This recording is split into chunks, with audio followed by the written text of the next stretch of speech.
Order! Order! You are an incorrigible delinquent at times. Behave yourself, man!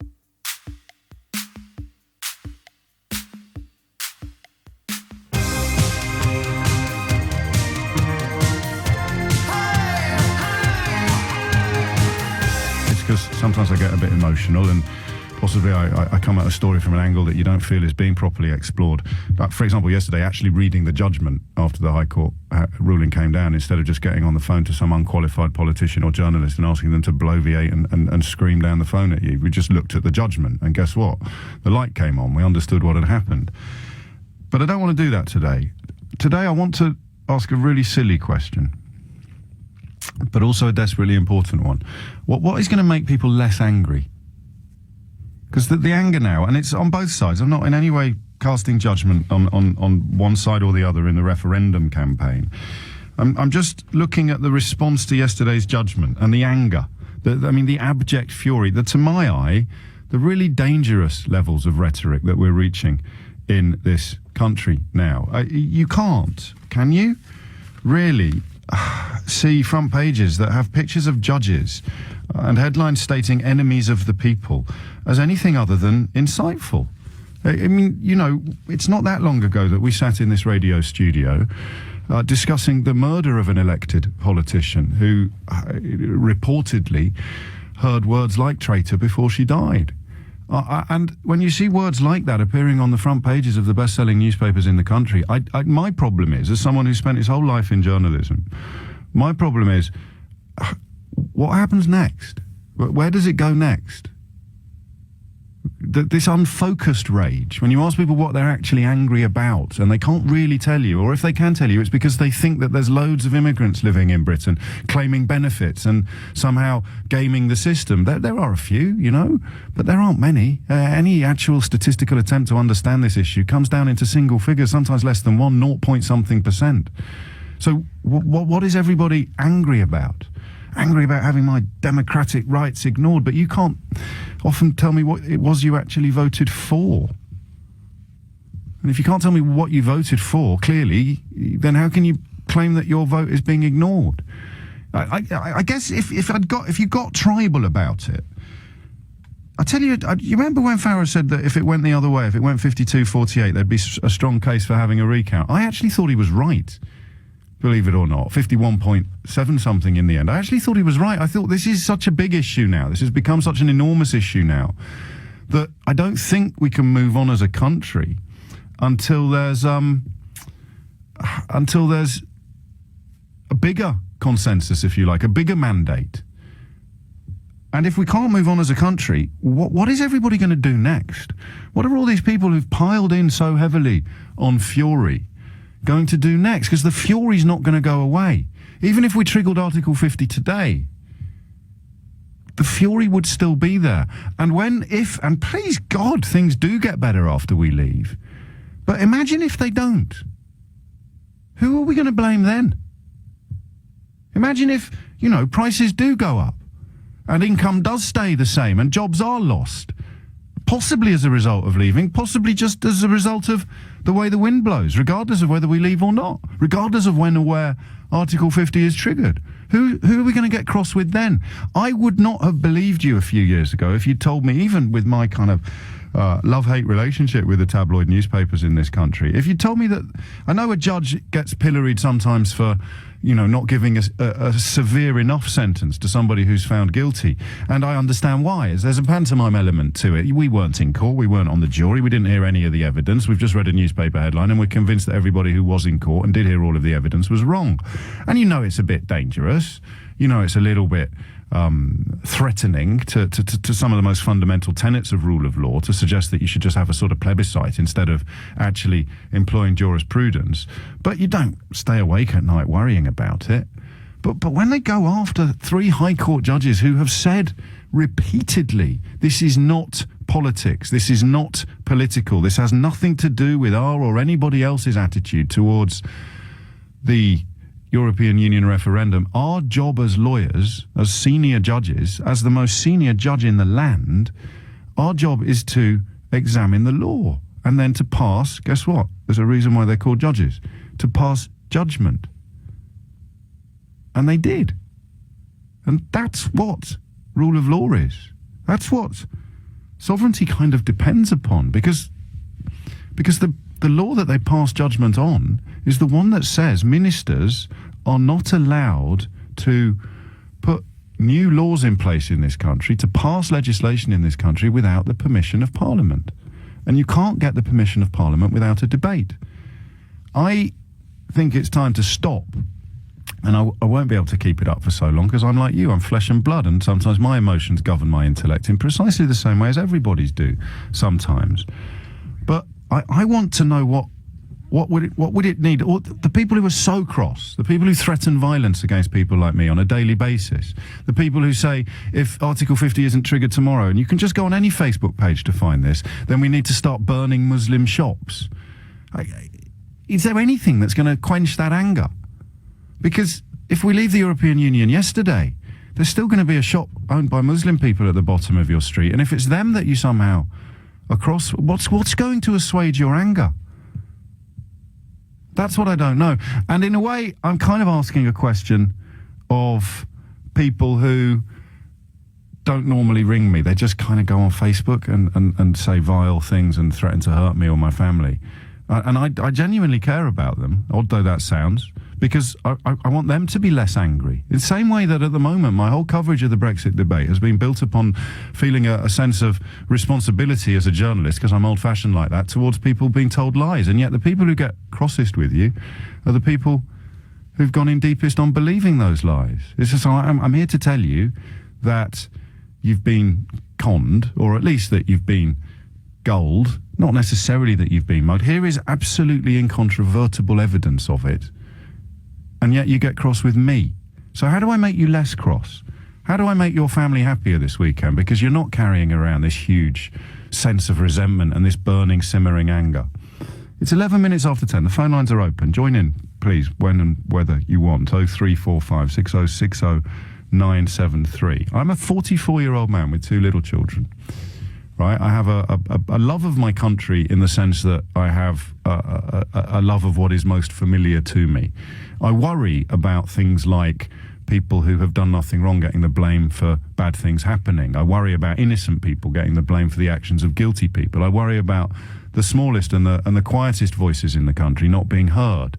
I worry about bullies winning. I worry about cheats prospering. I worry about the simple dignities being slowly taken away from my fellow citizens, from the population. It will begin with the old, or actually it probably began with the sick and the needy, didn't it? With the austerity cuts and the disability cuts. It will be the old next. It has to be. There's nowhere else to go with this ideology of shaving and paring and taking in order to keep more money in the hands of those who've already got the most. These are the things that motivate me, right?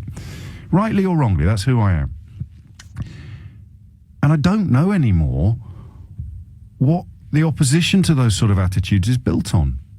I look at the European Union referendum and all I see is fury and rage.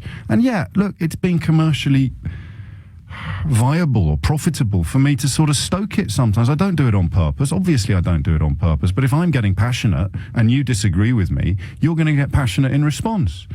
But I mention my age and my family because that's what really matters. Are you going to love your children more or less as a result of what happens in the European Union?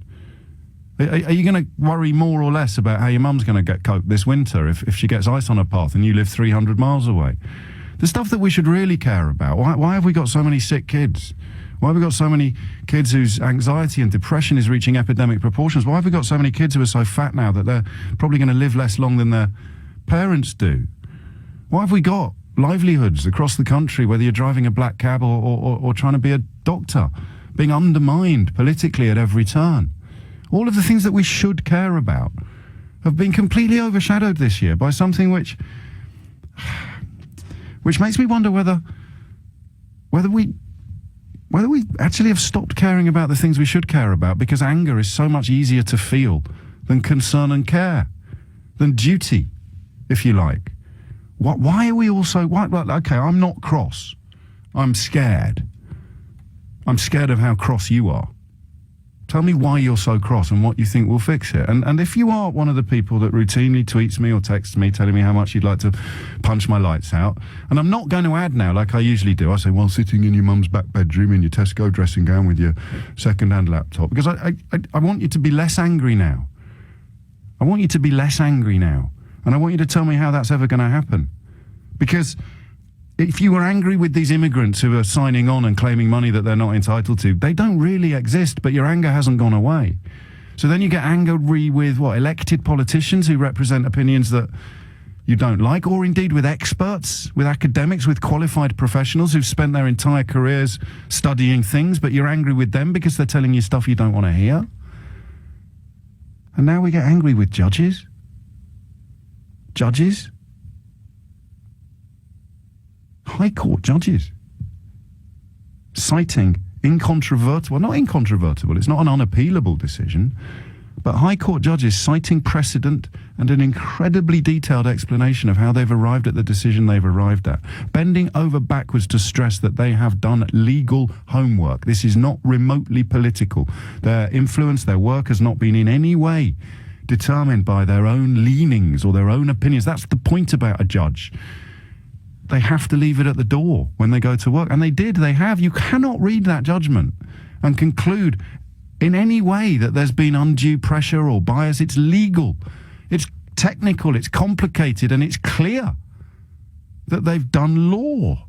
And yet, men who surely know better, men I've worked for, men I've worked with, they surely know better. Men I've called friends right today in the newspapers about these judges being present when Michael Gove got a slow hand clap after the referendum result was announced. And then you read further into the story and it says there is no suggestion that any of these three judges were disrespectful. They were in a room when people clapped slowly, and that's being served up to us today as reasons to revolt. Are we going to be able to calm down? Well, whatever happens, if we leave and everything goes wrong, where's the fury going to get directed next? If you end up worse off than you are now, even if we have got restricted movement of foreigners into the country, even if we do have lower net migration, which we will get anyway if the pound continues to tank, what causes such levels of fury when what you should really be getting cross about is the stuff that directly affects you? What causes these levels of fury? And how can we stop it? How can we help each other to all calm down? I've got a full switchboard. I've got no idea whether or not anybody's phoned in to answer that question or just to chew the fat generally about yesterday's judgment. I'm happy with both. I'm not going to be rude to anyone today. However rude you want to be to me, that's absolutely fine. I get paid to do this. You don't. I want to know why you're so cross. What are you so cross about? And what can proper journalists, what can media motivated by a desire to make the British public more knowledgeable and more happy rather than more frightened and more ill-informed, what can we do to help you be less angry? 0345 6060 973. Why do you care so much?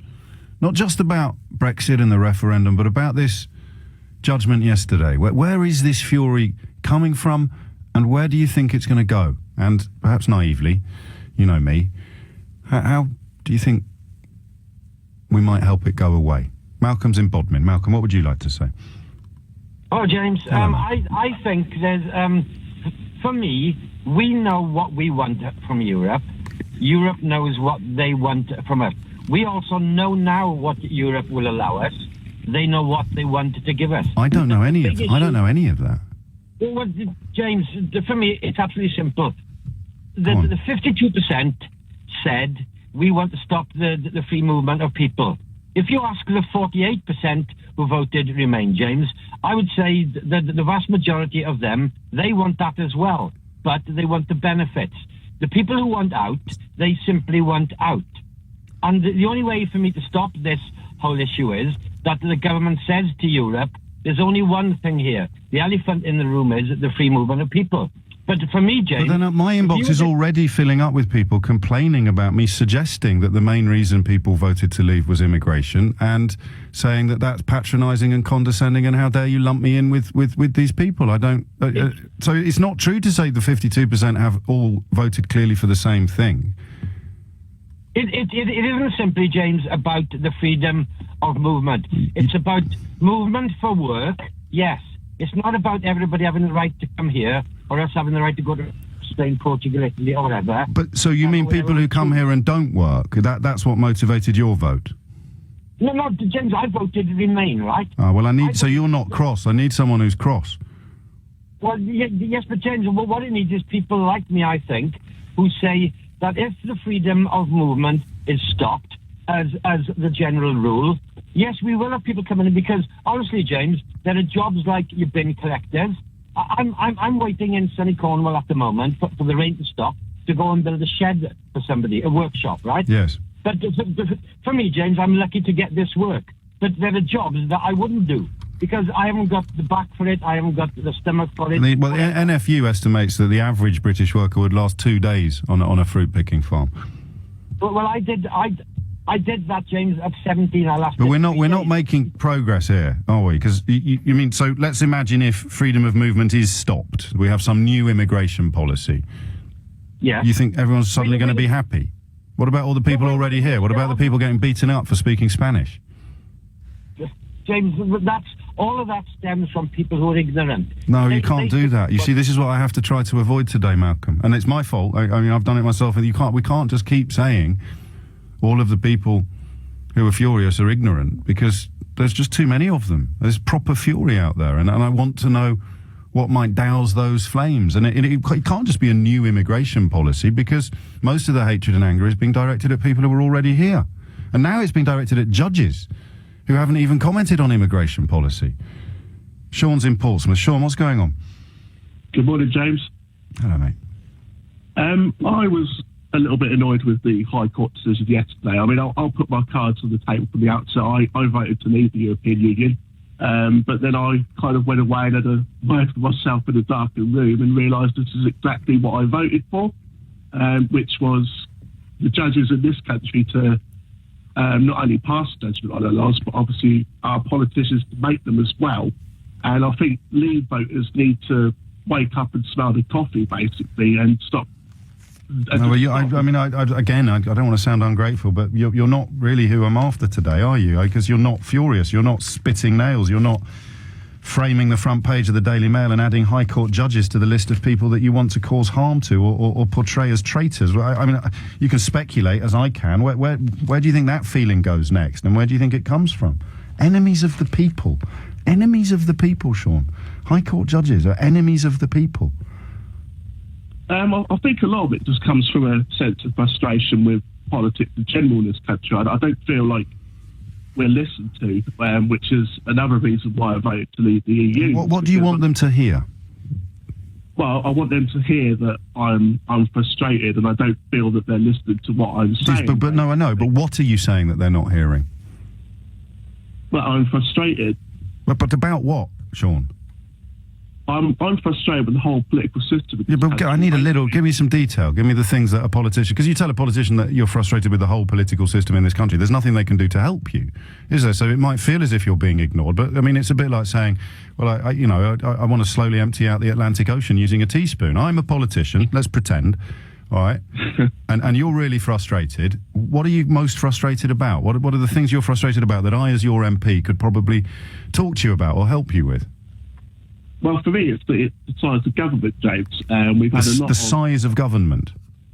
Yes, if you let me finish. No, I did. It's a bad line, sorry. I genuinely just wanted to clarify what word you'd said. Okay. Well, it's just a case for me, it's the size of government. Basically, we've already got over 600 MPs in this country, and on top of that, we've got another layer of government. It's like what I call a cake, basically, in the European Union. But in terms of what they do, rather than how many of them there are, what are you frustrated by? Well, the fact that there's so many, and this is what's going to bring me to my next point, was that we've had this round of massive austerity in this country. We're up to our eyeballs in debt, and I think government should be looking at itself first to save money, rather than looking out towards what the people are doing, basically. And that's what's been forgotten here. There's plenty of people on 70 grand a year on the gravy train. Why aren't we cutting their jobs? Why? I just don't get it, and this is why I'm frustrated. And I think this is where you want to sack MPs, and then you'd be less frustrated. well, we'd have smaller government, which is what I believe in, and then they. Well, we wouldn't have a small. I mean, the business of government is done mostly by the civil service. And when you say government, do you mean the people that make sure that your children have teachers in their schools, the people who make sure that the lights come on at night, the people who make sure that the roads that you need to go to work are navigable and clear, the people who make sure that if there's someone on those roads illegally, he will hopefully or she will hopefully get stopped? Do you mean the people that make sure we've got an army in place if we need to go to war or defend ourselves at any time soon, or the people who will come to your house if it catches fire, or will drive ambulances to your house if you fall ill or have a heart attack today? When you say government, do you mean the police that you'll call if you get robbed later or mugged in the street? Do you mean the university professionals or the universities that will be providing education to the next generation of people? Because you use government as if it's a synonym for bad stuff. What bad stuff do they do to you? Well, for example, I'll give you a direct example. Yeah. I'm talking about MPs. No, you're talking about the government, and the massive majority of MPs aren't anything to do with the government. So in terms of what the government does to you, I've just given you quite a long list of what you could loosely describe as good stuff. What's the stuff that they do to you that makes you so frustrated? Well, for example, talking about the austerity the government's been imposed on people, that's going to be frustrating because people don't have as much money in their pocket. And like I said, that can be found by sacking MPs, MEPs, who are all on salaries, which we don't need to be paying. And Okay. I don't get it. So there's nothing that the government's actually doing that frustrates you. It's just the thought that they're getting paid money for doing their jobs. And when I've pointed out to you what their jobs involve and given you that massive list of things that you could say government do, you just cross that they get paid, mate. No, that's not what I'm crossing at all. Well, like I said, it's the size of the government that makes the price. Yeah, but okay. So there's just too much government. Yes, I do. I think it should be a lot smaller. You come to a city like Portsmouth, James, we've got 2 MPs. It's ridiculous. We're a small island. We do not need 2 MPs. So the conversation, of course, began with discussions about Brexit and parliamentary sovereignty. You want less political representation in this country of the people. You've got it by getting rid of that 70-odd. Okay, that's fine. And I said I'm going to be nice to everybody today. So you want less democracy. You want less political representation because you're frustrated by how much government there is, even though when I push you to point out the stuff you don't like about government, all you do is tell me there's too many MPs. That's one example. Okay, no, I thank you for your honesty. I see that's, I guess, part of the problem, is that when I say, what can I do to help you, or to make you less frustrated or less angry, I can't help you because you just cross about how many MPs there are. You've got too many MPs, you've got too much political representation, and that's what's scary about where we seem to be headed. Get rid of them all. Get rid of everybody who doesn't agree with the editor of the Daily Mail. Everyone else is an enemy of the people. Why so much anger? Why so much fury with regard to yesterday's judgment? But it's broader than that. It's focusless rage. You push people on what they're cross about, and we hear the last fellow who's crossed that there are too many MPs, and I get that. I can understand with the context of austerity. Emma puts it best. I think what Sean is inarticulately trying to say is that in an age of supposed austerity, when people are already struggling to buy food, the authors of that austerity do not seem to be hurting by comparison. I have a truckload of sympathy for that. I do too, but it's got absolutely nothing to do with voting to leave the European Union. And it is arguably the case that there should be, if the election had gone differently, more MPs in Parliament opposed to austerity than there were in favour of it. So we are responsible for that. We elected the government that we've got. 10:36 is the time. Jonathan is in Finchley. Jonathan, what would you like to say? Hi, James. You asked what the media can do to reduce people's anger. I'm afraid that some of the media is really part of the problem. You talked about the Mail's headline today, Enemies of the People, with a picture of the 3 judges. Yesterday, when the result came out, the Mail printed a headline about the judges who blocked Brexit. And they said one of them was an openly gay ex-Olympic fencer. Yes, I saw that. They did change it subsequently, but that openly gay phrase was quite chilling, wasn't it? They changed it subsequently, but how dare they? How dare they whip up homophobia? You know, what relevance is a judge's sexuality? What relevance does that have to the verdict? No relevance whatsoever. And it was just a completely irresponsible whipping up of homophobia, and it's disgusting. And I'm afraid the Mail and the Express have been part of the problem. And the judges now become the latest recipients of this rage that it's not quite out of control, but it seems to be getting closer to being out of control with every passing day. It began... Where did it begin? It began with the mythical immigrant who claims benefits while simultaneously stealing our job and sending all the money home, but also taking up all the services and property that should be there for British people. So you get your head around where that anger starts, but if it's not built on reality, you have to keep throwing more fuel at the fire, don't you? So you end up moving into homophobia, moving into a little bit of any form of othering at all. So you're not going to stop newspapers that are selling off the strength of this from doing what sells, are you? You're not, but... So then it's the appetite. Yeah. Sorry, I'm thinking out loud. It's the appetite. I said, my friend Nicky Campbell, I never really got this at the time. He always used to tell me, if he saw someone reading the Mail, and I've written for the Mail, let's be absolutely clear, and it's not as simple as this. I write for anyone who gives me freedom. He goes up to people who are reading the Mail and says, are you angry yet? And when they see it's Nicky Campbell off the telly, they laugh and go, oh, yeah, I am actually. That maybe is the thing. I guess I get it the same with some of my trolls, is they can't help themselves. They listen because they like to be furious. And I don't know how you fix that. How do you stop that? The question is, James, is the Mail and the Express, are they following people's prejudices or are they feeding people's prejudices? Probably a bit of both, isn't it? I think we've crossed the line, quite honestly. When they talk about enemies of the people, the Express today, in the first paragraph of the report, talks about this being as serious as fighting on the beaches in the 1940s. God. So comparing I don't know if you saw that, comparing the judge's response to the Nazi invasion. We've crossed the line, James, from reflecting people's views to whipping up hatred. And I'm all for a free press.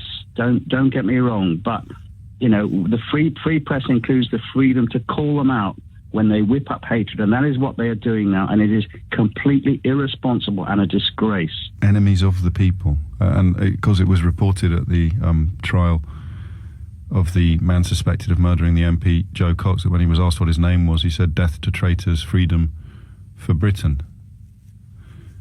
Chris is in Stonebridge. Chris, why did you ring in?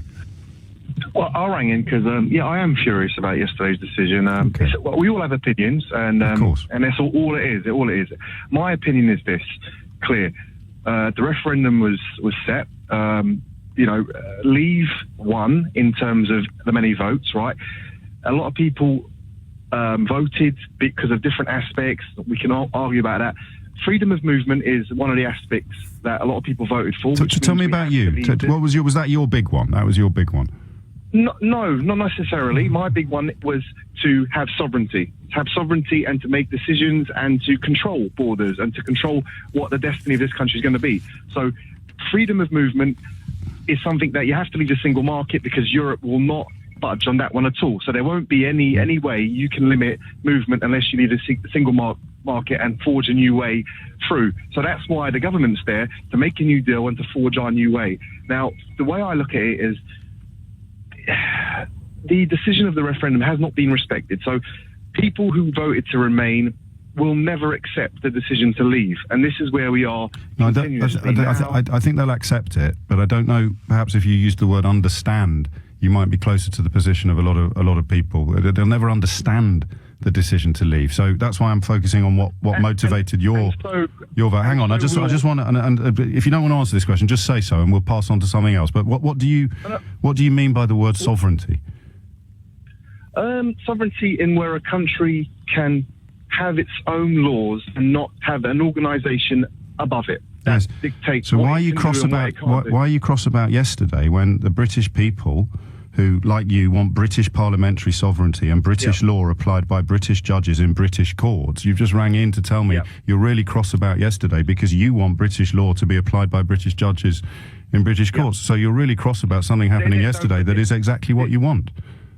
But British law, right, will not let us leave a single market. No, I'm talking about why you're cross about. Law. Yeah, but you want British law. Romanian because you guys just won't let us leave. You just won't let us leave, and you know that to leave we have to leave a single market, and you can't accept it. You can't accept. I've just said everyone. I've just said everyone can accept it. There's no problem accepting it. But I'm trying to understand it. And what you're telling me, Chris, and I'll give you plenty of time to respond. But do you reckon anyone will accept to leave a single market because they think leaving a single market is the worst thing that can happen to this country, and it's not. It really isn't. I just want to focus on the British, because it's the reasons that you are giving me for your fury and your anger, right? And that is that you want British law to be applied by British judges in British courts. And you phone me, and I'm going to labour this point until you explain it to me a little better. You phone me to tell me why you're so cross that British law has been applied by British judges in British courts. And that's what you wanted. You voted to leave the European Union because you want British law to be applied by British judges in British courts. Yesterday, British law was applied by British judges in British courts. And you're furious. So you got what you wanted, and you're furious. I'll give you the answer. I'll give you the answer then. Go on. Once we've triggered Article 50, right, and then we've left the EU, then we can really say we have British law. Until then, I think it's a corrupt, and we need to get it sorted. So the decision needs to remain with the government and the Prime Minister and the mandate that was given by the referendum. And then after, we can respect every single British law. You're not answering my question. We need, so what was it about? Until we trigger Article 50, there is no British law. Yeah. There is no British law. Okay. Until we trigger Article 50 and get out of the European Union, then we can have British law. Okay, if you go out now, if you go out now and kill someone, what happens? What do you mean what happened? I would have to... Well, what happens? Consequences of that. And what are those consequences called? The law. But it doesn't exist until we trigger Article 50. I'm talking about law in political law. No, you're not. There is no political law. There's constitutional law, which is really what happened yesterday. And constitutional law also, of course, provides criminal law. So you don't think there's any law until Article 50 is triggered. You must realise how insane that sounds. I'm talking about laws on these matters. I'm talking about on these. No, but this wasn't on these matters. The law, the judgment, the explanation provided unanimously by 3 of the most senior judges in the land goes back to 1915 when the European Union didn't even exist, and it says that a Prime Minister is not allowed to pass law, change law, or enact law without the approval of the British Parliament. Now, the way you're going to make this look, and mate, I'm not making it look anything. I promise you, I'm not. It's true. It's true. Every working man will call in and will I'm a working man. How dare you suggest that people who work are all incapable of justifying their own arguments? Everybody works.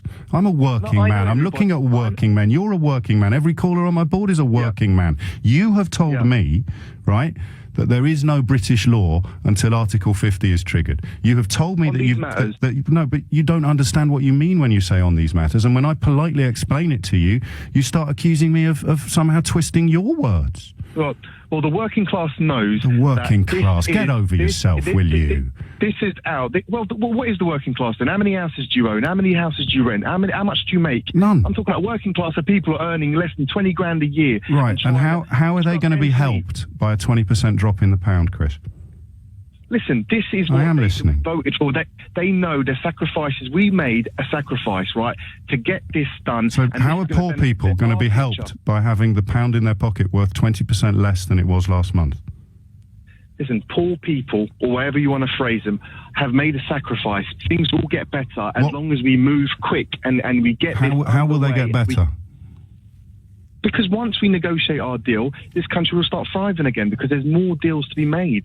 We've got a world waiting for us out there, not just 27 countries that we're benefiting. Okay. I hope you're right.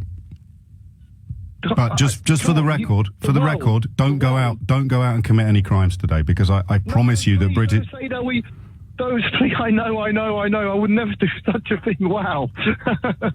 Well, you were the one who said that there is no British law until Article 50 is triggered, and clearly there is.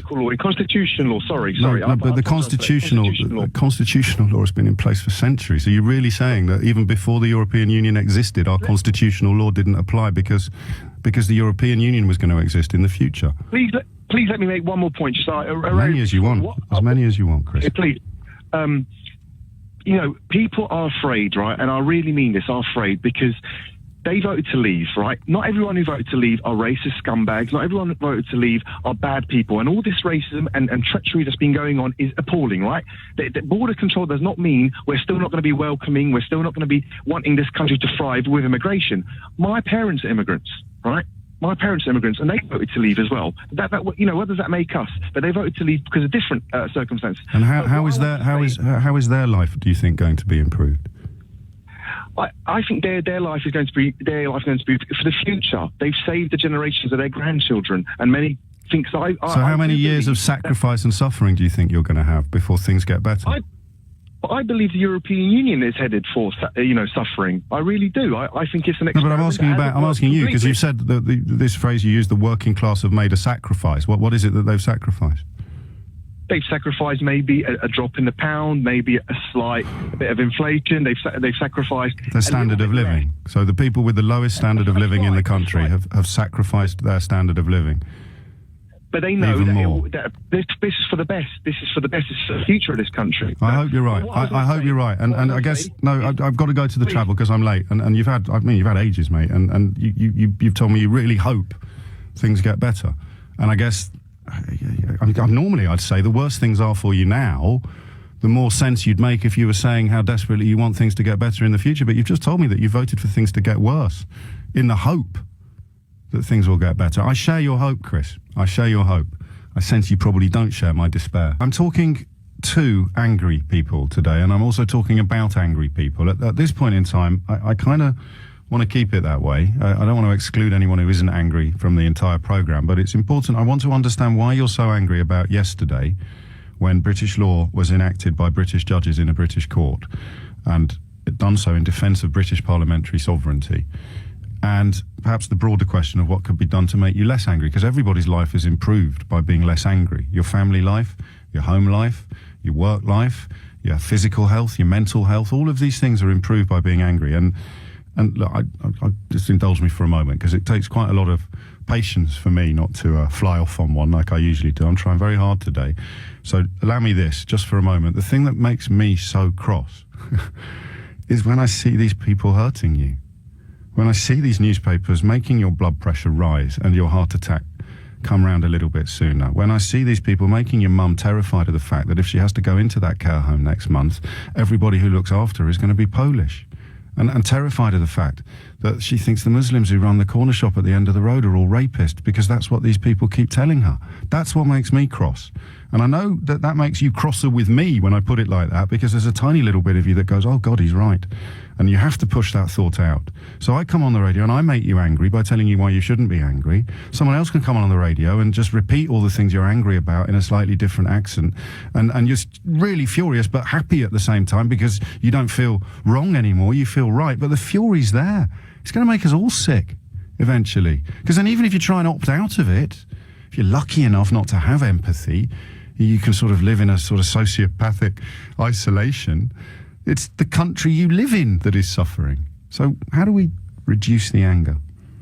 Danny's in Liverpool. Danny, what made you pick up the phone? Hi, doing right. I'm a little bit under the weather, so I've got a sore throat, and I might explain that. I think you got me mixed up with the medical hour, Danny. I think that comes. Sorry, I'm just giving you a briefing over the slow trains on. I'm just completely confused by the whole surprise of this. It doesn't make sense. The judges have ruled to say this has to go through Parliament. Doesn't every major law and decision in this country go through that? So why are we surprised that they've just put a highlight marker on what is our law and constitution and said, yeah, you've got to follow this? They've clarified what was the law before and continues to be the law today. You're right, but you're being a little bit facetious, aren't you? You know the answer to that, because you've heard my callers and you know what the newspapers are saying this morning, that it's a betrayal, that these are enemies of the people, that rather than being lawyers who have done law, these are traitors who have done deliberately dishonest things. And I think, when we were kids and we really respected teachers and police officers, I should have. You're in Liverpool, aren't you? I meant it to. Yeah. But generally speaking, respect was a thing that you had for professionals, the bank manager or whoever it was. And I guess journalists, when I was young, fell into that category. If you've got a newspaper telling you that these judges are deceitful, self-serving, openly gay scumbags, you can see why people believe it, Danny, can't you? No, I can, but... Look at what people believed about Hillsborough for 30 years, because the newspapers told them. Well, it's the trouble. Even but go away from that. So say the people who've campaigned for exit, and but why are the people who stand in Parliament surprised that this is the outcome? Because they don't know any more than the rest of us do, and it's the clever people who know what parliamentary, not even clever, knowledge.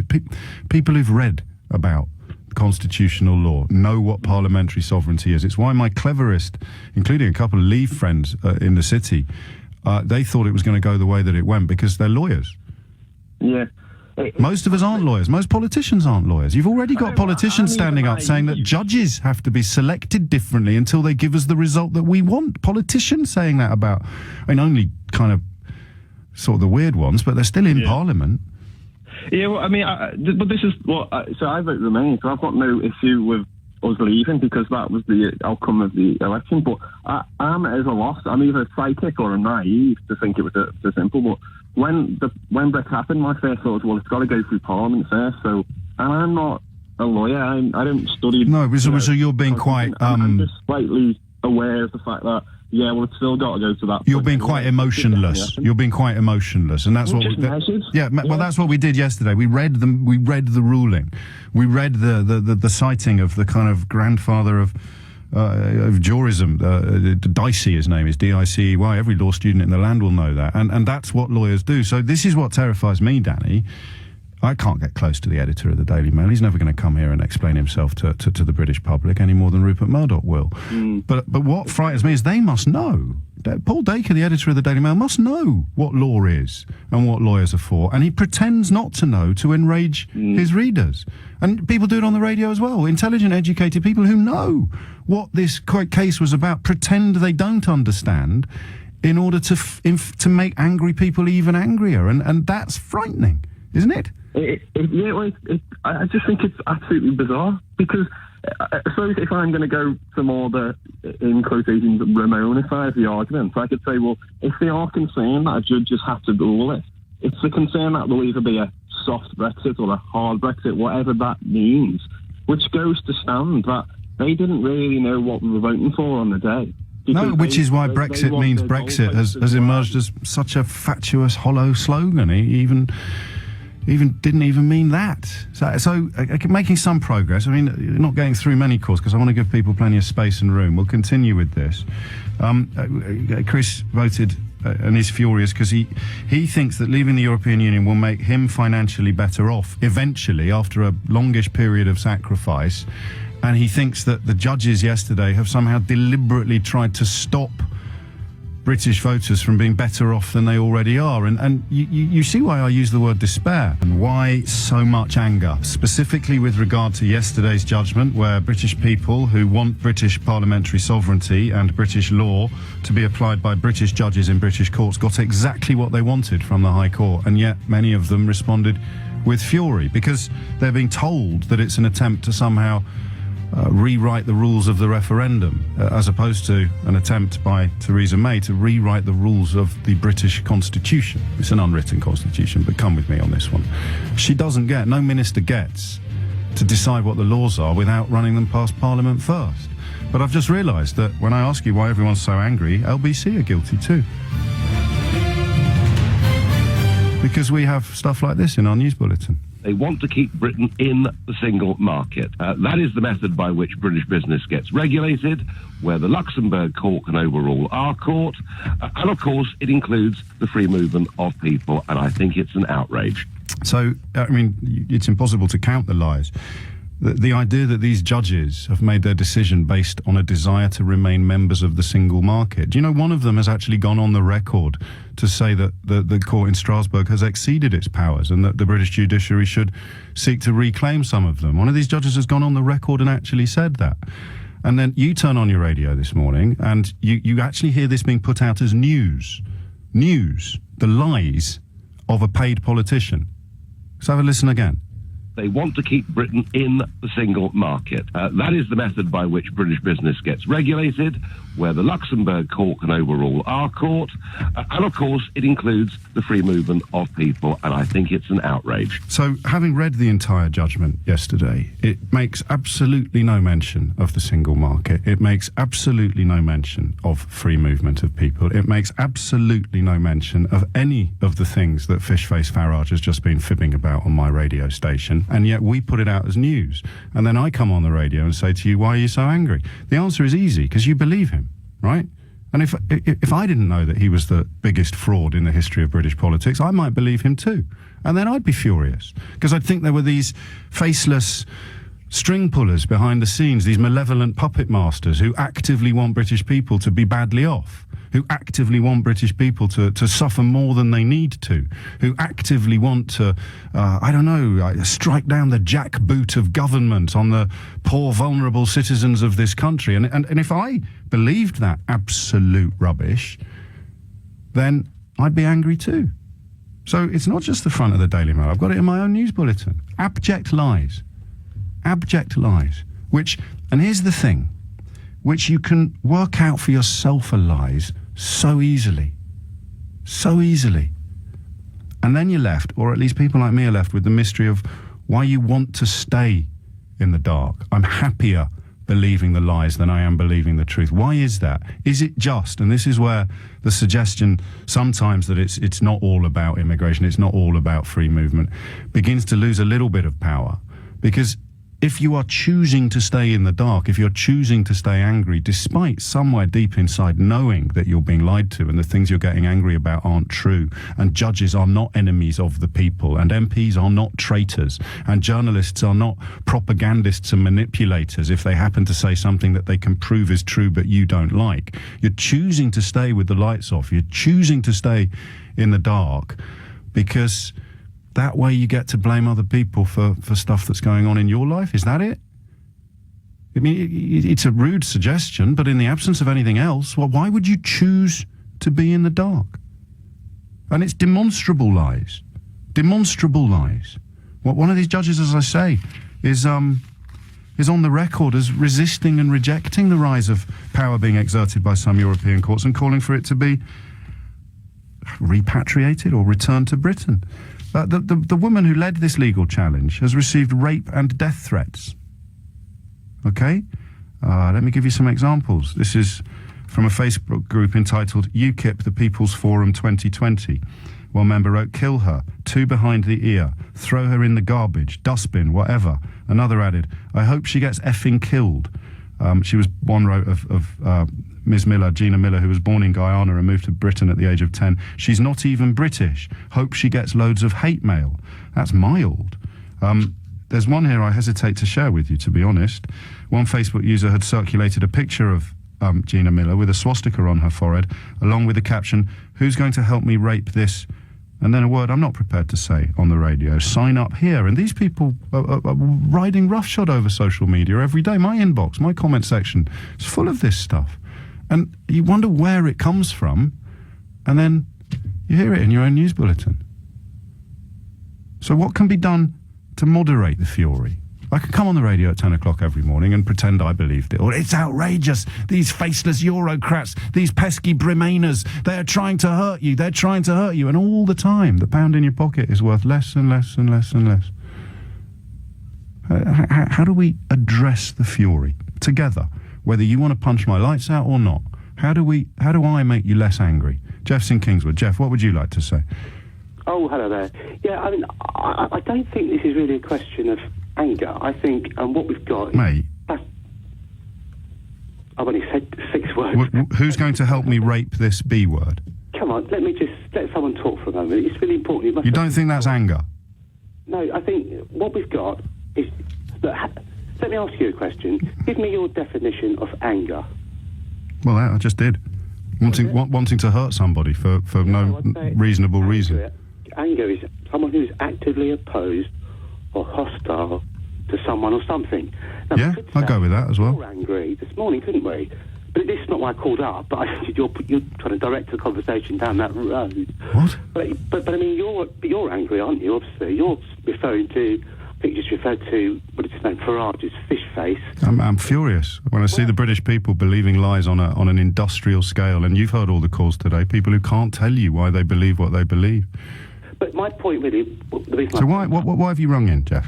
I'm trying to get to that. Well, hurry up. I don't think it is anger. I think it's frustration. I think it's journalists who try to give the perception of anger. So they step up the ante, rather like you're doing today. I'm a fan of yours, by the way, but I think you've got it wrong today, is that all we're doing is feeding the right-wing press by just continuously trying to portray them as angry, as aggressive. Enemies of the people for High Court judges. Yeah, but that's a... Loaded foreign elite defy will of Brit voters. That's a newspaper. Well, you just talked about journalists. The judges versus the people. No, but it makes good print for you, or programme to keep perpetuating that line of anger. So if somebody is lying and people, are hang on, Jeff, you're going to get plenty of time. I need to understand what you're telling me. Yeah, please. So if somebody is lying and lots of people are believing it and you're worried by that, frightened by it, or even angered by it, the best thing you should do is ignore it. Absolutely not. I thought not where we get that from. I mean, I'm not saying anything like that. So what do I do then? How do I address this phenomenon? Oh, right, okay. What I'm saying is that when you have papers who put out headlines as irresponsibly as that, the important thing to do, I think, is to constructively address it, not to take it down to a lower level of emotions of hate and talking about horrible things that are put on Facebook and these idiots who do things like that. We don't have to include those in our conversation because the vast majority of people in this country, I'm sure around the world, are sensible, right-thinking people. We don't have to agree with people. We can disagree. That's absolutely fine. But when you perpetuate what these, some of these horrible newspapers want to put out and the type of innuendo they put across, all it does is it incites more of the same. So you should just leave them to it then? No, we should constructively... We are, Jeff. We are constructively trying to address it. What would you say to the person who's just texted me to say, why don't you go and hang yourself, you C-word? How do you constructively address that? Well, you simply... If someone's going to start getting personal and attacking people and... No, I want you to tell me how I constructively address the person who's just tweeted LBC, texted LBC to say, why don't you go and hang yourself, you C-word? How do I constructively address that? Because I'm asking today how I can make him less angry. Because all you've just done is just to put it out there for more people to consider, more people to digest. You just ignore them. Okay, well, I did suggest 5 minutes ago you were telling me to ignore them, and you said that couldn't be further from the truth. I'm sorry that you will go away feeling that you haven't had an opportunity to put your case across, but I'm going to cautiously suggest that wasn't my fault. Sam's in Gloucester. Sam, what's going on? Hi. Well, basically, I'd just like to start off by saying that I didn't actually vote for Remain or Leave. I spoilt my ballot because I didn't see that either option was good for the people of the UK. I saw that the economics of the EU were more destructive to us than we could possibly bring about ourselves. Evidence to the fact of Greece and how that they voted in a left-wing government and were actually strangled. Okay, I've come to you with very little time left before the travel news. Just let me nudge you towards why you think everybody's so angry and what could be done to reduce it. Okay, well, thank you. So the anger, I think, is due to the fact that the public have a distrust in powerful people as a whole.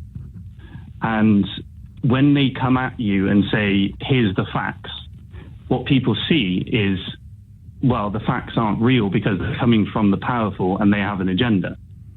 What's their agenda, do you think?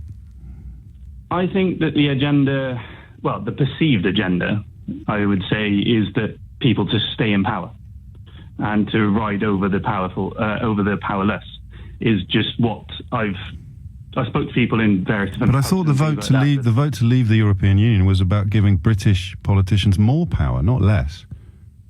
No. I would say, well, yeah, that's true. That's why I think there's like a cognitive dissonance between the people who say that. But that's a posh way of saying ignorant, isn't it? Well, you can say that if you like. But I just think that they don't have a consistent thought pattern. But that's the same as saying stupid. What is it really? They don't have a consistent thought pattern. I mean, you're not exactly calling him a genius, are you? No, I'm not going to say that they're a genius. I'm not going to say that they're stupid. It's just that they've been fed, like you said, the consistent barrage of misinformed lies from the papers, so that they take this in. But why would you want to believe the misinformed lies? Because... Why would you want to believe that judges are part of some secret conspiracy to confound the British people in order to retain power that they don't even have? There isn't an answer for that. There has to be.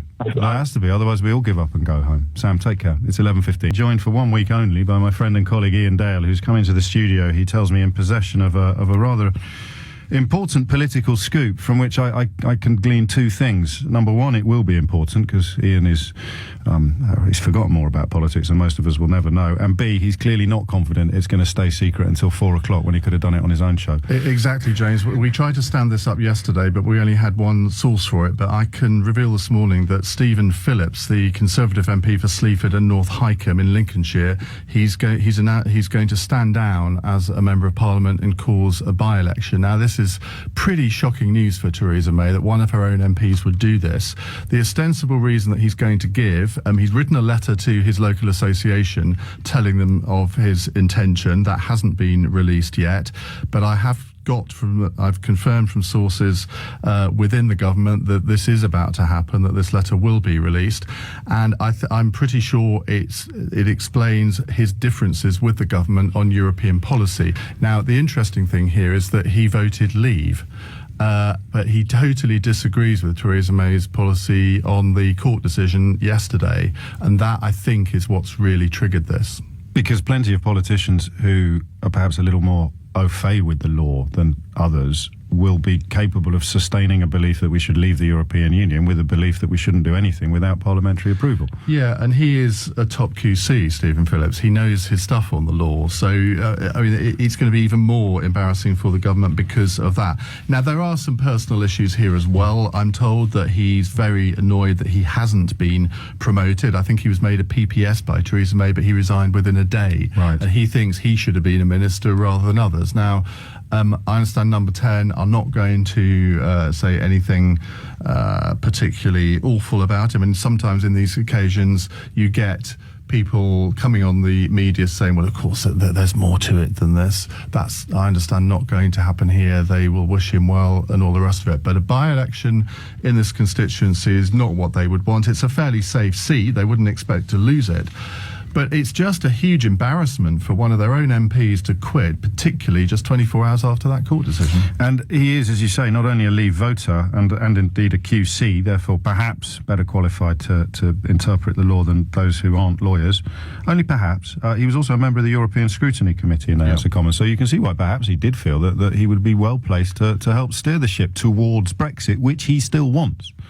Yes, I think he was made a PPS in the Brexit department, though, in David Davis's department. So you would have thought that was something that he would have thought he could have had an influence on, but he decided that wasn't good enough. He thought he should have been a minister and has been, I think, a sort of unhappy soul over the last few months. And it shows that the whole scenario is a hell of a lot more nuanced than perhaps headlines like "Enemies of the People" allow.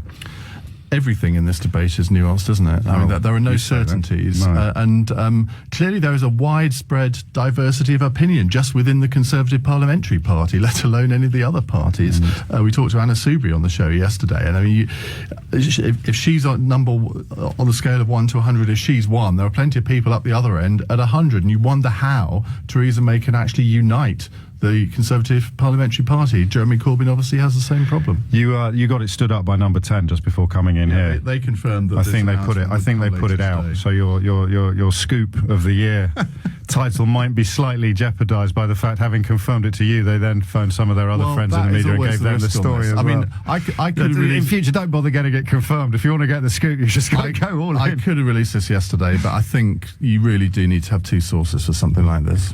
Double source journalism going out of fashion, but not on LBC between 4 and 7 in the afternoons.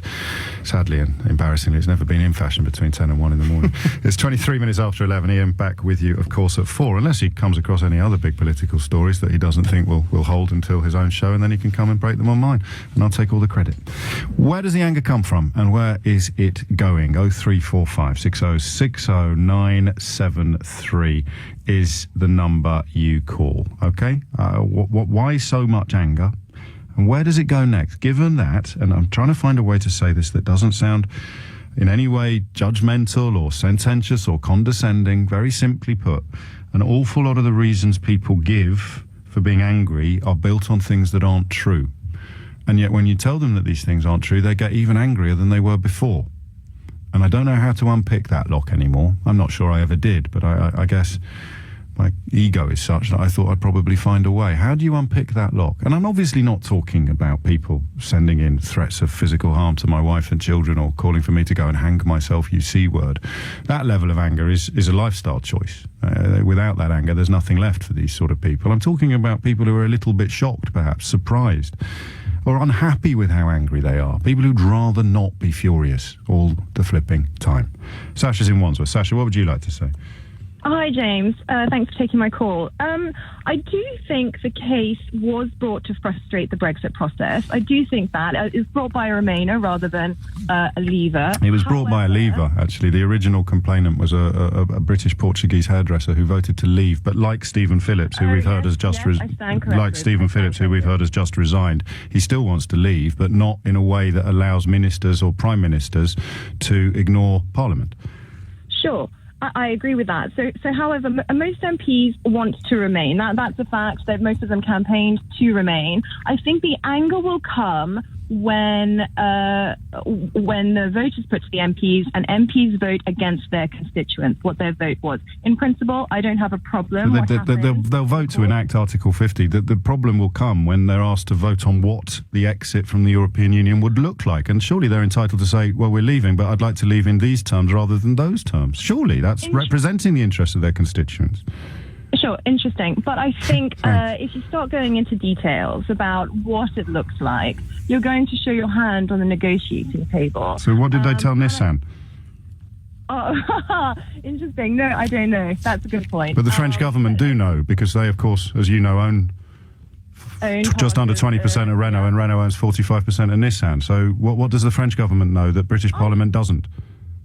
I think the Conservatives were brave enough to bring the referendum to the people. Fascinating, but nothing to do with the question I just asked you. Mm-hmm. Say again? If we've got to keep our hand secret, what have we shown to Nissan? I don't know. You're right. I don't know what they've brought to Nissan, but I would prefer them to do sweetheart deals to keep business going and keep the economy going. You've seen the estimate that it would cost more in sweetheart deals to pay them to stay if the tariffs come in as is more than possible than they pay in. Now hang on, you can't say sure, because even I haven't finished saying what I'm saying. They will end up paying more in what you call sweetheart deals and have described as welcome and desirable than the entire car manufacturing wage bill in this country. Okay. So instead of just focusing on car manufacturing, why don't we say we're going to slash business rates? Because we're talking about sweetheart deals and we're only aware of one. So let's focus on the thing that you've chosen to talk about, which is sweetheart deals. How do you square the fact that under most economic interpretations, any sweetheart deal with car manufacturing, i.e. Nissan, will cost the Treasury more in effective bungs than the car industry itself pays in wages to the entire British workforce? How is that? Just tell me how that's a good thing. But there's 7,000 people that work in Nissan whose jobs are on the line. Talking about the entire car manufacturing industry in this country. How many people work in the car manufacturing industry? The government are going to pay more in what you have called sweetheart deals. And forgive me, Sasha, it's always interesting to hear people use these phrases without being entirely clear what they mean. You now know what it means. It means the Treasury will pay more in a bribe to a massive multinational business owned in part by a foreign government than that company pays in wages to every employee in the country. Now, for the final time, because I don't want to be late for the news, just sell that to me. Make that sound like a good thing. You're saving 7,000 jobs. I know it's going to cost more now, I think, in the short term. I get that. You're not really listening, are you? Because if you were really worried about those 7,000 people, then you don't need to pay the sweetener to Nissan. You can just give the money directly to the workers, because it's going to cost more to keep them here than those workers get paid by the company. So make that sound like a good thing for me. Oh, James, I'm going to concede your point, because I know you're not conceding my point, Sasha. You're realising how wrong you are. They're two very different things. Okay. Oh, can I just say, I think I'm the worst. I just wanted to say that I'm actually the worst kind of immigrant. I'm an EU immigrant from an Eastern European country, and I think on the basis I still would have voted to leave. Actually, okay. Of course, yeah. Even though your most powerful argument to ring up a national radio station fell apart faster than you can say Rumpelstiltskin. Interesting. Coming up to 11:30, you're listening to James O'Brien on LBC. So, how do you pick the lock of anger? If you want to be angry, I can't help you. If you don't want to be angry, and you think there probably is a way to not being angry, maybe it involves invoking Article 50 and leaving, like the lad in Portsmouth thinks. It might be several years of the poorest people in the country being even poorer, but at the end of that, things will be better because we will do deals. How do you unpick the anger, and where is it going to go next? Where the breaking news in a sort of companion piece to yesterday's High Court judgment on the terms of triggering Article 50, a High Court judgment where British people who want British parliamentary sovereignty and British law to be applied by British judges in British courts got exactly what they want, as they always do, actually. Lawyers clarified law. It existed before, it still exists today. It was always there, and that's what you go to the High Court for, clarification by the highest judges in the land. So that's yesterday's story, and today we have a Conservative Member of Parliament and a Queen's Counsel. That's important to remember. It's the highest honour that a barrister can achieve, short, of course, of the judiciary. And a Leave voter, a Leave campaigner, a Conservative MP who very much felt the power of the argument to leave the European Union. He said he hated the campaign. He disliked most of the people who ran it. What they said was divisive, xenophobic and untrue. But I persuaded myself that the sovereignty of the parliament in which I sat was more important than the tactics of a bunch of people I declined to have anything to do with. And then we got the result that we did. He's clever, this guy. It's a shame he's resigned. What no one who put their cross in the Leave box voted for, however, was the form that Brexit should take. It was not on the ballot paper, and no one knew, if that were to be the result, how matters would play out, which means you have to discuss them in Parliament, which means that the Prime Minister, in the view of Stephen Phillips, MP, ex-MP, Chiltern Hundreds now, presumably, she is riding roughshod over parliamentary sovereignty by saying, I don't need Parliament to pass this law, to enact this act. And he's got to be right. And yet the fury with which these simple observations are greeted is breathtaking. Where does it come from? And is there anything we can do to diminish it, to dilute it, to just make people a bit calmer? Colin's in Finchley. Colin, what would you like to say? Yeah, morning to you, James. Thanks for talking to me. James, Colin, I'm going to come to you with a different angle, if I may. Of course. Do you know what? Let me tell you, first of all, I did vote to stay in, okay? Yes. Which for my grandchildren's benefit, not mine. Sure. I've done what I've had to do in my life, and I'm happy with that. I think, like getting on the radio today and you're asking people to phone you, tell you when they're angry. Yes. I don't think they know. I think half of them don't even know why they voted to come out. They've been brainwashed with things and things, and they've listened to what they hear, what they want to hear, and they can't tell you why they're angry because they don't know. They do, honestly. That's my opinion. I don't think half of them know they voted to come out, and if you said why, they can't answer you. Because, some answers that we have heard, and including listening to another radio programme this morning, there's too many immigrants here claiming benefits and not paying any taxes and doing any work.